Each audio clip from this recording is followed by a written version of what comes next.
Hello everyone, welcome back to another video. In this vlog we're looking at pinhole photography with the Zero Image 2000.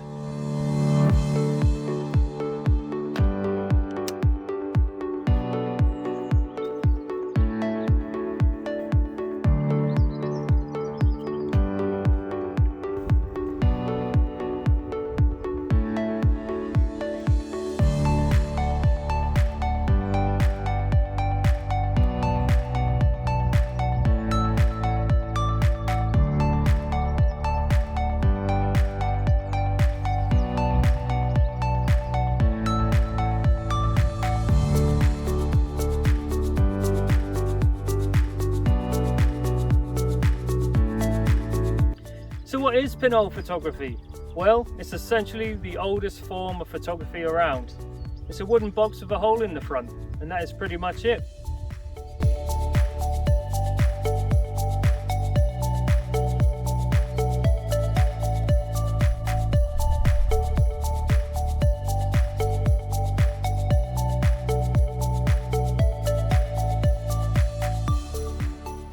Well, obviously there's a little bit more to it than that. You still have to take into account many of the principles of photography, you just have less control over them. The only thing you really have control over with this particular pinhole is the shutter speed, or the exposure time really, because it's a fixed focal length, it's a fixed aperture, so yeah, all you can really do is control how long you expose the film for.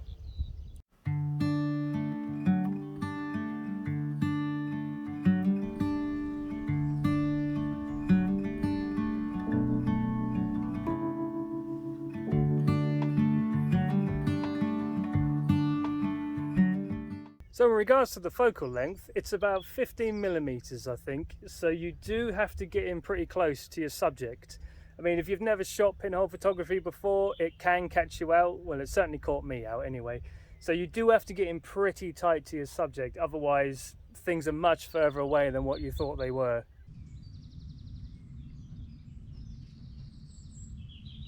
So this shot I've got lined up here has actually taken me quite a while to set up, because I've got a lot in the foreground that I want to get in the frame, and there's a lot in the background as well. I know it's all going to be in focus because it's a fixed aperture of 138, so the depth of field is pretty much infinite. But the main issue I have, again, is trying to fill that frame up, because I'm pretty close to this boat in the foreground here, but I just know that it will catch me out, because it does on so many occasions. So this one is a little bit of a hit and hope really.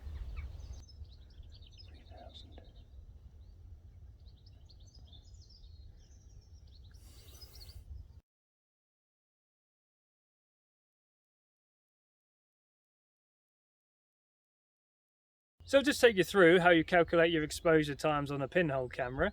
You select an aperture on an external light meter or digital camera. You select an ISO that matches the film that you're using, and then you take some light meter readings of the scene. And on the back of the Zero Image, there's an exposure counter. So for example, I've been using f2.8 to meter my scenes. So I then go around the edge of the inner dial and I find the aperture of my particular pinhole, which is f138.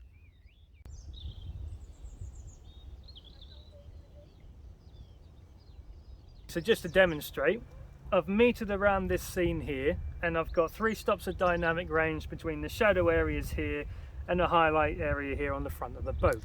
So that gives me between 4,000th of a second and 500th of a second. So I've gone on this occasion for 2,000th of a second, and then I'm going to take another frame at 1,000th of a second, because the sun keeps dipping in and out behind a cloud. So I come up here to my exposure dial, find my f2.8 at 2,000th of a second, and I come round to my inner dial here and I find the aperture of my pinhole, f138, and it gives me 1 second. Simple as that.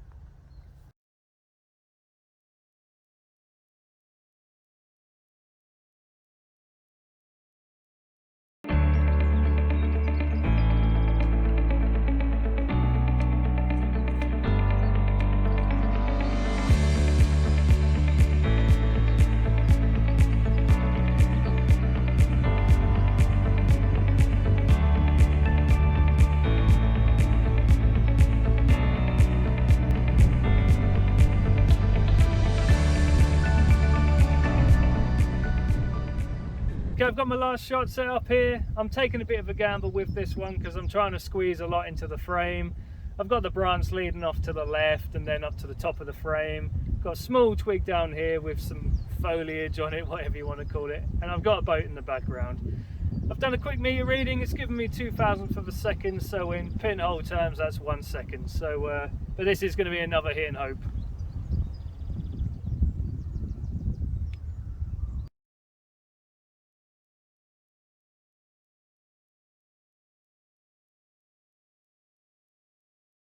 Well, I hope you've enjoyed this little pinhole demonstration, and hopefully I've inspired you to go out and try it for yourself. A couple of things I forgot to mention about the camera in the beginning. It's a medium format camera, 6x6, so it takes 120 roll film. It's zero images, very basic model, so all you really get with this one is a shutter that slides across, a knob to advance the film and a knob to screw the lid on, and that is pretty much it for this camera. I know Zero Image do a couple of other models, some with interchangeable apertures, some with cable releases, but mine is a very basic model. But yeah, thanks for joining me on this trip, and I'll see you again on the next one. Thanks for watching.